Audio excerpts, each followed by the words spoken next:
Рамазан айында ораза ұстаудың негізгі хикметтері мыналар. Тақуалыққа жетелейді. Тақуалық Алланың әміріне бойсынып, тыйым салынған істерінен тыйылу.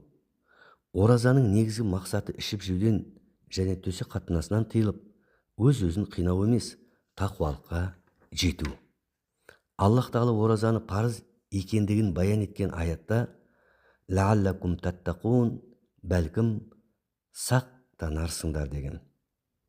Уа мүминдер, мүмкін Рамазан айында ораза тұтумен тақуалық дәрежеге жетіп, өздеріне лайық болмаған барлық нәрселерден тыйыласыңдар деп бұйырған.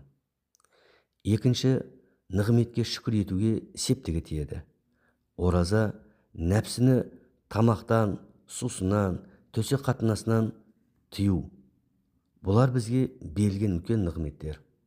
Адам олардан біраз уақытқа бас тартса, қадірін түсінері сөзсіз.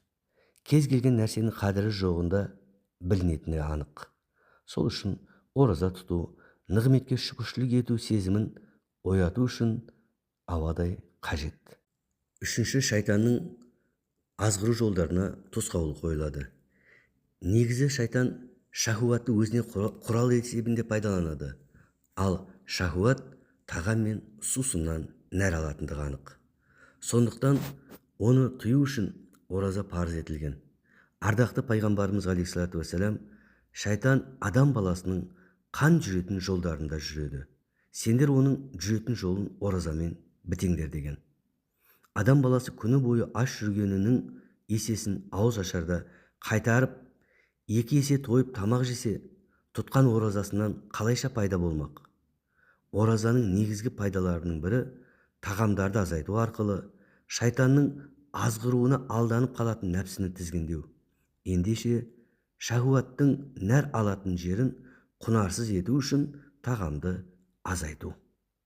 Төртінші, денсаулыққа пайдасы мол һәм дертке шипа. Ауру астан демекші, көп адам алды-артына қарамай мөлшерінен тыс ішіп жеп, ауруға шалдығуы мүмкін. Ал асқазан ораза айында тынығады. Бесінші, аузы берік адам кедей мен мұқтаж жандардың қадірін түсінеді. Өйткені тоқшылықта адам баласының көзін ғапылдық атты қалың перде басады. Тек ашыққан кезде ғапылдық пердесі түсіріледі. Сондықтан ораза ұстап, аштықты сезінген бай кісі кедей кепшіктің жағдайын түсініп, оларға көмектесуін күшейте түседі.